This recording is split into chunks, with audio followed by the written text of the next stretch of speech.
Welcome back to Hey Kentucky. There have been many unintended consequences of shutting things down because of COVID-19, and one of those could be, it sounds good to say there are fewer reports of child abuse, but that might not actually be the case.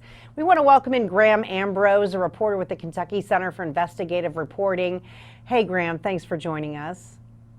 Thank you for having me. All right, so the numbers of child abuse reporting are down, but that might not be a good thing. Exactly.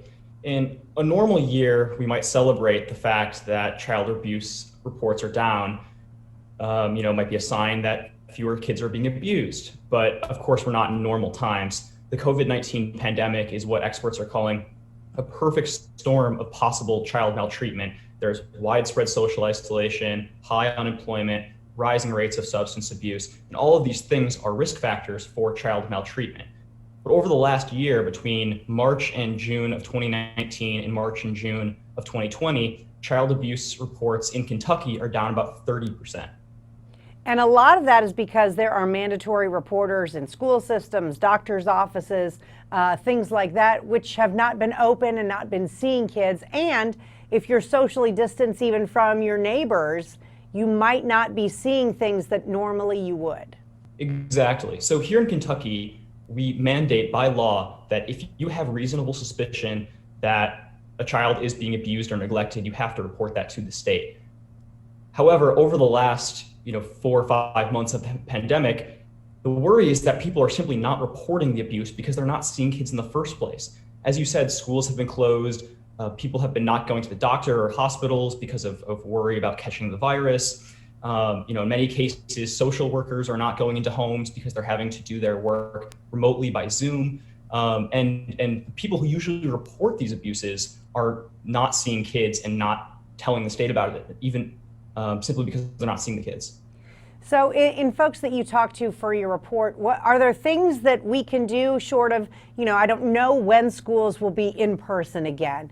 There's so many things that are still up in the air. Are there things that we should be doing and looking out for? So one child welfare expert I spoke to here in Louisville said, we need nosy neighbors.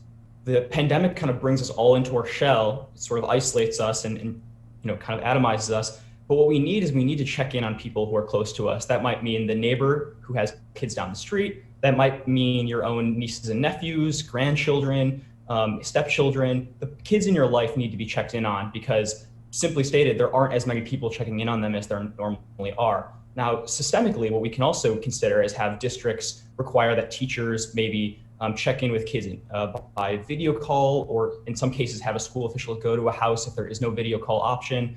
Because in the spring, during the transition to remote learning, you had many kids who were not being seen by teachers or school officials at all. They were simply texting in, or in some cases calling in by phone.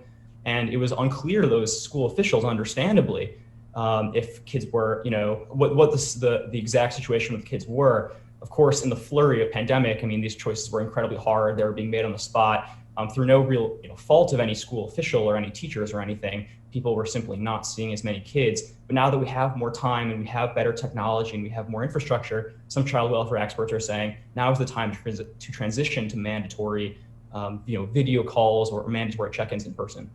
I want to ask you also about domestic violence in general, not just children, but adults. That number, sadly, isn't going down. Exactly. So the experts I spoke to were all saying that, to the best of their knowledge, domestic violence is increasing here in Kentucky, which obviously is its own problem, which is obviously a problem unto itself. But of course, children are also wrapped up in that all too often. Of course, children might not be present for domestic violence, or domestic violence can occur completely absent children. But even if a child is a witness to a trauma, even if a child is a witness to domestic violence, that can be a major trauma. So it's absolutely an issue that is relevant for kids and families. Graham Ambrose with the Kentucky Center for Investigative Reporting. Thank you. We got to take care of our kids. Thank you for being with us today. Thank you so much. Much more Hey Kentucky right after this.